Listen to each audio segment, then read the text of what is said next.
Assalamualaikum warahmatullahi wabarakatuh.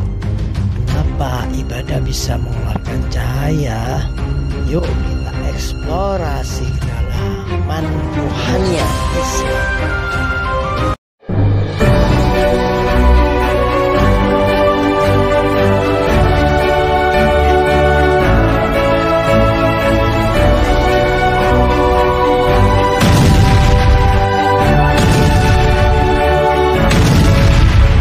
Ibadah yang hakiki akan mengeluarkan sinar. Apakah maksudnya?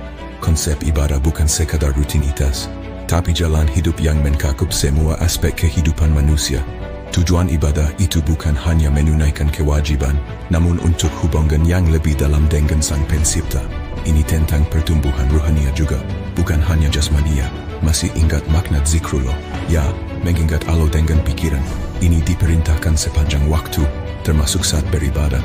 Ibadah yang hakiki itu bukan hanya rangkaian perbuatan jasmania atau syariat saja, tapi juga digabung rohania atau hakikat terwujud dengan zikrullah.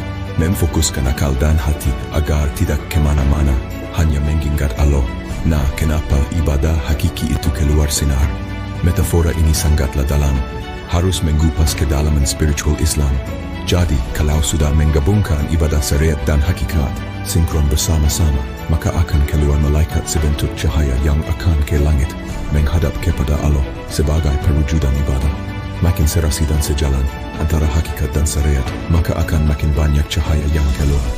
Walau begitu, menembus langit itu masih berhubungan dengan kebersihan titik latifah dari kotoran ruhani.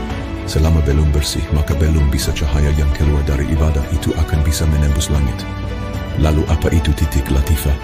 Ini titik penghubung antara manusia dengan Allah melewati 7 pertala lapis langit.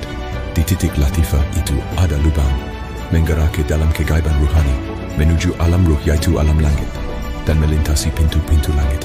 Makanya manusia harus mengetahui di mana tempat titik latifah robaniyahnya, karena di situ terdapat kotoran yang menghalangi manusia untuk sampai kepada Allah. Jika kotoran di situ masih ada, maka manusia tidak bisa mencapai keikhlasan.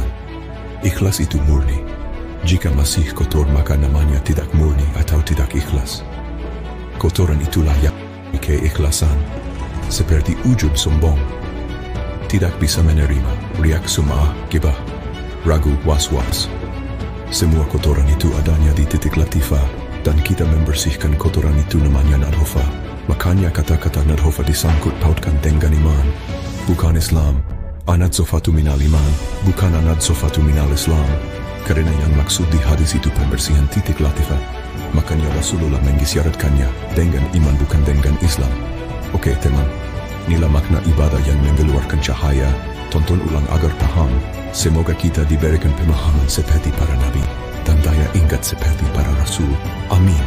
Subscribe agar tidak telat topik berikutnya. Tetaplah belajar. Afala takut.